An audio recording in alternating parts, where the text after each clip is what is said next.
inşallah. Olur mu? 8 tane çocuğum var hocam. 8'i de okula gidiyorlar. En büyüğü 16 yaşındadır. İnan ki evime 1 kilo elma getiren kişi, çalışan kişim yok. Çocuklarım okuyorlar. Okula gidiyorlar.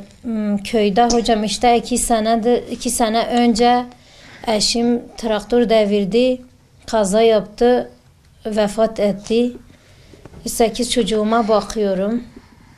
Sosyal politikadan yardım alıyoruz. Hocam onlara bakıyorum. Allah razı olsun onlarda da.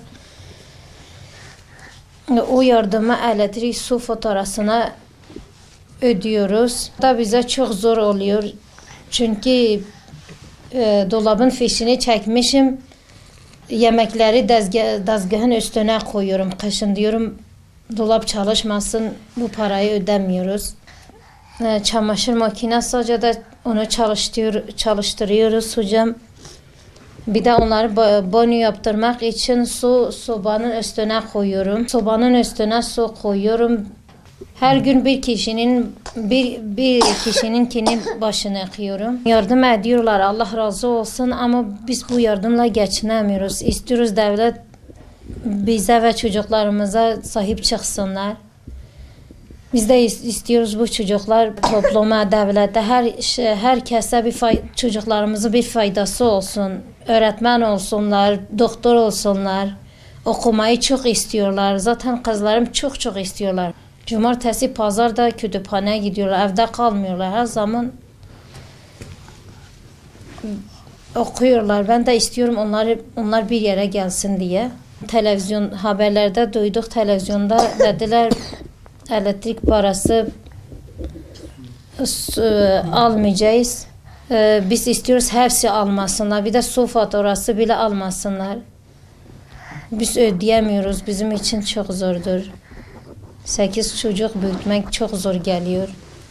İnan ki onların yükü çok ağırdır. Yaklaşık 5 yıl önce Siirt Pervari ilçesinde eşim oraya bir iş görüşmesi için gitmişti. Orada kaza yaptı. O kazada hayatını kaybetti. Ben çocuklarımla tek başıma kaldım. 8 tane çocuğum var. Zaten eşimden başka hiç kimse, bize çalışan kimse yoktu. En büyük oğlum o zaman 7 yaşındaydı. Şimdi 12 yaşındadır. En küçük oğlum da şimdi 7 yaşındadır. Diğerleri kızdır. Kızlar zaten çalışamaz. Hepsi de ufak, küçüktürler.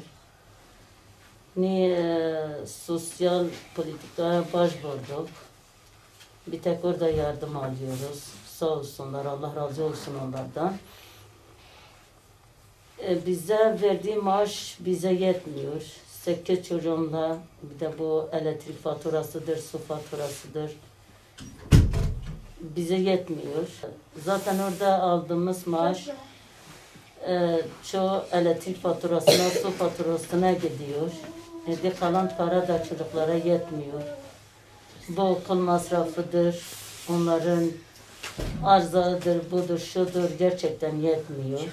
Çok zorlanıyoruz, haberlerden gördük, çok sevindik. Gerçekten keşke hiç bu su parasıdır, elektrik faturasıdır bize yardımcı olsalar, bizden hiç para almasalar, daha iyi çocuklarıma bakacaktım. Benim gibi çoğu insanlar var. Mesela onlara destek çıkacak hiç kimse yok. Hani bizden o elektrik faturası, su faturası biz ödemesek daha iyi olurdu bizim için. Devletimizden bunu bekliyoruz. Devlet bize ve bizim çocuklarımıza destek çıkacaklar inşallah.